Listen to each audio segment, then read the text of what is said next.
বাংলাদেশের রাজনীতিতে আগামী নির্বাচন ঘিরে যে উত্তাপ তৈরি হয়েছে তাতে নতুন করে ঘি ঢালছে একটি বিশেষ গুঞ্জন। সুদূর ফ্রান্স থেকে দেশে ফিরছেন জনপ্রিয় অ্যাক্টিভিস্ট ও রাজনৈতিক সমালোচক পিনাকি ভট্টাচার্য।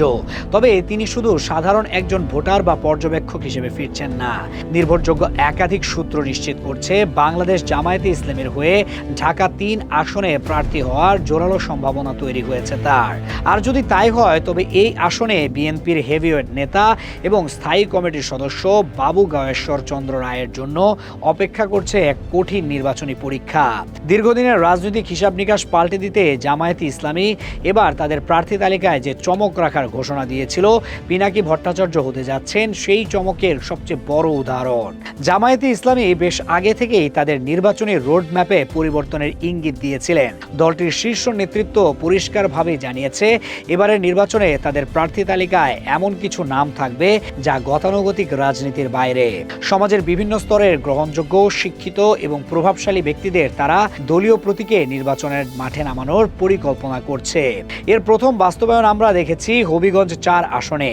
সেখানে দীর্ঘদিনের পুরনো হিসাব পাল্টে দিয়ে জামায়াত বেছে নিয়েছে আমার দেশ পত্রিকার লড়াকু সাংবাদিক অলিউল্লাহ নোমানকে।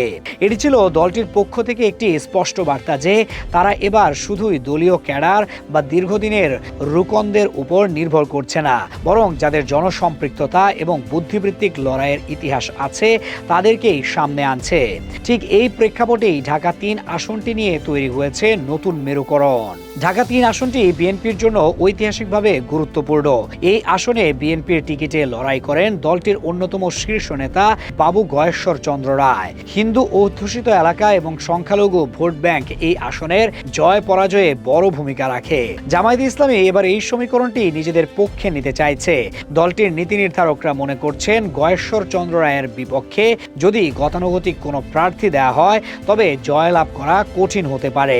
কিন্তু যদি এমন কাউকে দাঁড় করানো যায় যিনি নিজে সনাতন ধর্মাবলম্বী হয়েও ইসলামী মূল্যবোধ ও জামায়াতের রাজনীতির প্রতি শ্রদ্ধাশীল এবং তরুণ প্রজন্মের কাছে আইকন, তবে পাশার দান উল্টে যেতে পারে। এই ক্রাইটেরিয়ায় পিনাকি ভট্টাচার্য বর্তমানে অপ্রতিদ্বন্দ্বী। জামায়াতের তৃণমূল এবং নীতি নির্ধারণী পর্যায়ে উভয় জায়গাতেই পিনাকির গ্রহণযোগ্যতা এখন তুঙ্গে।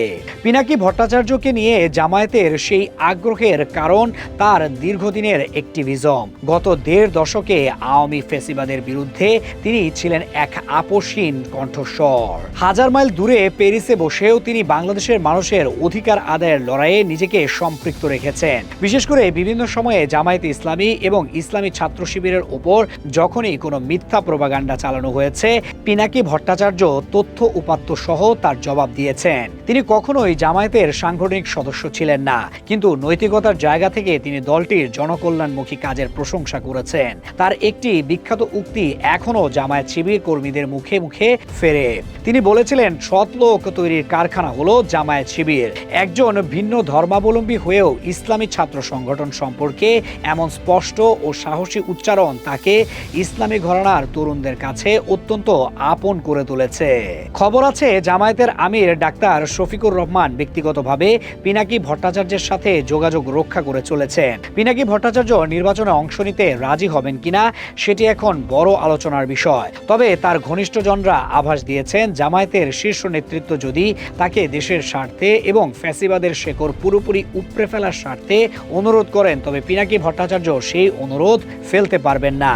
ঢাকা ৩ আসনে যদি তিনি দাঁড়িপাল্লা প্রতীকে কিংবা জামায়াতের সমর্থন নিয়ে স্বতন্ত্র প্রার্থী হিসেবেও দাঁড়ান তবে বিএনপির গয়েশ্বর চন্দ্র রায়ের একচ্ছত্র আধিপত্য ভেঙে পড়তে পারে। স্থানীয় ভোটারদের একটি বড় অংশ মনে করছে গয়েশ্বর রায় দীর্ঘদিনের পরীক্ষিত নেতা হলেও বর্তমান সময়ে তরুণ ভোটার এবং সচেতন নাগরিকদের কাছে পিনাকি ভট্টাচার্যের আবেদন অনেক বেশি শক্তিশালী। বিশেষ করে অনলাইন দুনিয়ায় তার যে বিশাল ফলোয়ার বেস রয়েছে সেটি ভোটের মাঠে কনভার্ট হলে বিএনপির জন্য তা সামলানো মুশকিল হবে। পিনাকি ভট্টাচার্যের ব্যক্তিগত প্রোফাইল তাকে অন্য সব প্রার্থীর চেয়ে আলাদা করে তুলেছে। ১৯৬৭ সালের ১৫ ডিসেম্বর বগুড়ার জলেশ্বরী তলায় জন্মগ্রহণ করা পিনাকি ছোটবেলা থেকে মেধার স্বাক্ষর রেখেছেন। তার বাবা শ্যামল ভট্টাচার্য ছিলেন বগুড়া জেলা স্কুলের একজন স্বনামধন্য শিক্ষক ও সাংস্কৃতিক ব্যক্তিত্ব। পিনাকি পড়াশোনা করেছেন চিকিৎসা বিজ্ঞানে।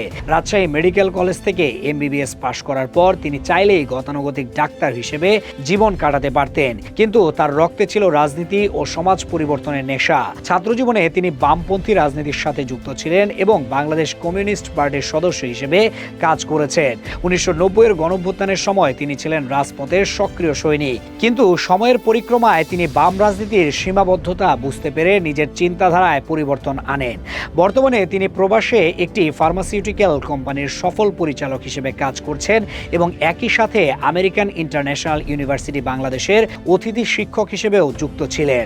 একজন লেখক হিসেবেও পিনাকি ভট্টাচার্য সমানভাবে সমাদৃত। বাংলাদেশের ইতিহাস, রাজনীতি এবং দর্শনের উপর তিনি এ পর্যন্ত 18টি গ্রন্থ রচনা করেছেন। তার লেখার ধরন এবং তথ্য উপস্থাপনের শৈলী তাকে পাঠকদের কাছে জনপ্রিয় করে তুলেছে। 2013 সালে শাহবাগ আন্দোলনের সময়ও তাকে আমরা দেখেছি সক্রিয় ভূমিকায়, তবে তার সবচেয়ে বড় পরিচয় হয়ে উঠেছে গত কয়েক বছরের অনলাইন অ্যাক্টিভিজম। ইউটিউব, ফেসবুক এবং টুইটারে তার লক্ষ লক্ষ অনুসারী। তিনি যখন কোনো বিষয় নিয়ে কথা বলেন তখন তা মুহূর্তের মধ্যে ভাইরাল হয়ে যায়। তার ভিডিওগুলো সাধারণ মানুষ থেকে শুরু করে নীতি নির্ধারকরাও গুরুত্ব দিয়ে দেখেন। ভারতের আধিপত্যবাদ এবং বাংলাদেশের সার্বভৌমত্ব নিয়ে তার স্পষ্ট অবস্থান তাকে দেশপ্রেমিক জনতার কাছে অবিসংবাদিত নেতা হিসেবে প্রতিষ্ঠিত করেছে। জামায়াতে ইসলামী ঠিক এই জায়গাটিকেই কাজে লাগাতে চাইছে। বিএনপির জন্য দুশ্চিন্তার বড় কারণ হলো পিনাকি ভট্টাচার্যের এই সর্বজনীন গ্রহণযোগ্যতা।